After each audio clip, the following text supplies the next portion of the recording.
بسم اللہ الرحمن الرحیم۔ حزب اللہ کے اوصاف، اسلامی انقلابی جماعت کے کارکنوں کے اوصاف کیا ہونے چاہیے؟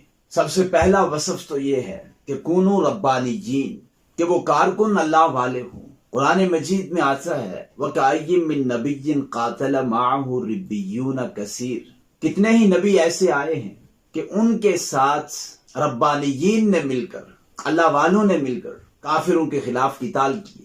تو پہلا وصف تو یہ ہے کہ وہ ربانیین ہوں۔ اور حضور صلی اللہ علیہ وسلم نے جو حزب اللہ تیار کی تھی، صحابہ کی جماعت، یقیناً وہ اس وصف کی حامل تھی۔ اور اس پر میں آپ کو ایک واقعہ سنا دیتا ہوں۔ فاروق اعظم رضی اللہ تعالی عنہ کے زمانہ خلافت میں اسلامی انقلاب کی بین الاقوامی مرحلے کی تکمیل کے لیے دو بڑے محاذ کھل چکے تھے، ایک محاذ ایران کا اور دوسرا محاذ رومیوں کے خلاف شام کا۔ اس وقت جو ایرانی فوج کا سپہ سالار تھا رستم، اس نے اپنے جاسوس بھیجے، جاؤ جا کر تو مسلمان فوج کا معائنہ کر کے آؤ کہ ان کے شب و روز کیسے ہیں، ان کا عزم، ان کی ہمت، ان کا حوصلہ کیسا ہے، ان کے پاس سامان جنگ کتنا ہے، ان کی فوج کی تعداد کتنی ہے۔ جب وہ ایرانی جاسوس انہوں نے آ کر مسلمانوں کی فوج کا معائنہ کیا، واپس رستم کے دربار میں جا کر انتہائی جامع ترین الفاظ میں رپورٹ درج کروائی ہے کہ ہم رہبان باللیل و فرسان بالنہار، کہ وہ رات کو مسلح کی پشت پر خشیت الہی کی وجہ سے ان کی آنکھیں آنسوؤں سے تر، اور دن کو گھوڑے کی پشت پر وہ میدان جہاد میں نظر آتے ہیں۔ ان کا وصف یہ ہے یقاتلون فی سبیل اللہ فیقتلون و یقتلون، یجاہدون فی سبیل اللہ۔ حضور نے جو صحابہ کی تربیت کی تھی، وہ تربیت محض کوئی مذہبی تربیت نہیں تھی، جیسا کہ آج کل ہمارے ہاں دینی مدارس میں جو تربیت ہے وہ صرف ایک مذہبی تربیت ہے، اور پھر تزکیہ نفس کے لیے خانقاہیں قائم ہو گئی ہیں۔ تو حضور کی تربیت محض صرف خانقاہی بھی نہیں تھی، بلکہ انقلابی اور ایک مجاہدانہ تربیت تھی۔ اس تربیت کی بنیاد پر ایک انقلابی جماعت وجود میں آئی تھی، جنہوں نے دنیا کی اس وقت کی سپر پاور طاقتوں کو زیر کیا تھا۔ اور پھر یہ کہ حضور صلی اللہ علیہ وسلم کا جو مشن تھا، وہی مشن اس جماعت کا بھی تھا۔ والذی ارسل رسولہ بالہدی ودین الحق لیظہرہ علی الدین کلہ۔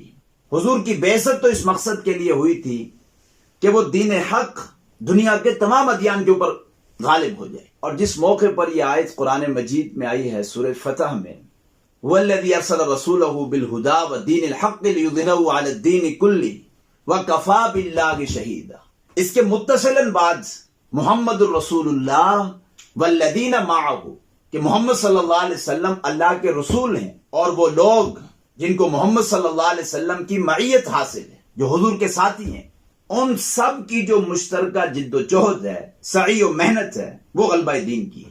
پھر اس کے بعد جو حزب اللہ کا ایک وصف بیان کیا گیا، اشداء علی الکفار، کہ وہ کافروں کے بارے میں بڑے سخت تھے۔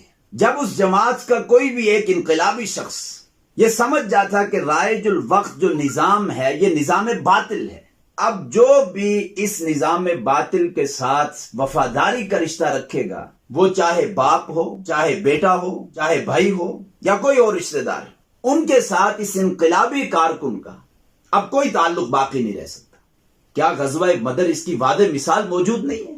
عبد الرحمن بن ابی بکر ابھی تک اسلام نہیں لائے تھے، وہ تو کفار کے لشکر میں تھے۔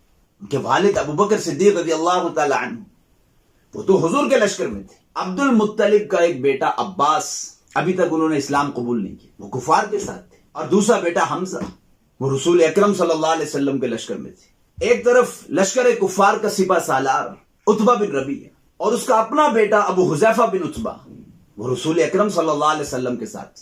بدر کی جنگ کوئی پرایوں کے درمیان تو نہیں تھی، اپنوں کے درمیان ہی تو تھی۔ کہیں باپ بیٹا مقابلے میں ہے، کہیں چچا بھتیجا مقابلے میں ہے، کہیں ماموں بھانجا مقابلے میں ہے۔ اور ان کا ایک وصف یہ تھا اس حزب اللہ کا، رحماء بینہم، وہ آپس میں بہت رحم دل تھے۔ اور اس کی ایک واضح مثال ہے جنگ یرموک کی، کہ ایک زخمی مجاہد تھے، انہیں پیاس لگی، انہوں نے پانی طلب کیا، ایک مجاہد دوڑتا ہوا پانی لے کر ان کے پاس آیا۔ قریب ایک دوسرا زخمی تھا، اسے بھی پیاس لگی، اس نے کہا مجھے پیاس لگی۔ تو پہلے زخمی نے کہا کہ پہلے اس کو پانی پلائیے۔ وہ جب مجاہد پانی لے کر اس دوسرے زخمی کے پاس آیا، اتنے میں ایک تیسرے زخمی کی طرف سے آواز آئی کہ میں بھی پیاسا ہوں۔ تو دوسرے زخمی نے کہا کہ اس تیسرے کو پانی پلائیے۔ تو جب وہ مجاہد پانی لے کر تیسرے زخمی کے پاس پہنچا تو اتنے میں اس کی روح پرواز کر چکی تھی. واپس دوسرے کے پاس آیا، اس کی روح بھی پرواز کر چکی. واپس پہلے کے پاس آیا تو اس کی روح بھی پرواز کر چکی تھی. کیا یہ چیز رحماء بینہم کی عکاسی نہیں کر رہی؟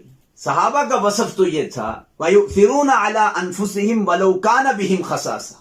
خواہ انہیں اپنے اوپر کتنی ہی تنگی کیوں نہ ہو، وہ اپنے دوسرے بھائیوں کو اپنے سے مقدم رکھنے والے تھے، وہ اپنے اوپر ترجیح دیتے تھے.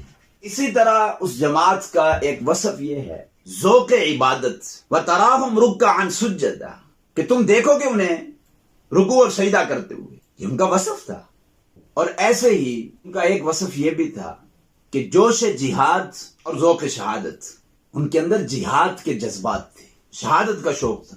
یہی وہ وجہ تھی کہ انہوں نے دنیا کی سپر پاور طاقتوں سے ٹکر لے لی تھی. بہرحال صحابہ کا ایک وصف یہ بھی تھا اذلۃ علی المؤمنین اعزۃ علی الکافرین، کہ اہل ایمان کے حق میں بہت نرم اور کافروں کے حق میں بہت سخت تھے. اور ان کا ایک وصف یہ تھا ولا یخافون لومۃ لائم، وہ کسی ملامت کرنے والے کی ملامت کی پرواہ نہیں کرتے. وہ حلبہ اسلام کی جد و جہد کرتے تھے، وہ دین کو قائم کرنے کی محنت کرتے تھے. بہرحال جو ان اوصاف کے حامل لوگ ہیں، انہی کے بارے میں اللہ نے کہا فَإِنَّ حِزْبَ اللَّهِ هُمُ الْغَالِبُونَ، یقیناً یہ اللہ کا گروہ ہے اور یہی غالب رہیں گے. ہمیں یہ اوصاف اپنے اندر پیدا کرنے اور ہماری مشترکہ جد و جہد یہ ہونی چاہیے کہ اسلام غالب ہو جائے. اگر کوئی جماعت بھی اسلام کے غلبے کی جد و جہد نہیں کر رہی، پہلی بات تو یہ ہے کہ اتنی جماعتیں ہونی نہیں چاہیے، ایک جماعت ہونی چاہیے اور ان کی مشترکہ جد و جہد اسلام کے غلبے کی ہونی. ہمارے ہاں تو دھڑے بندیاں ہو چکی ہیں.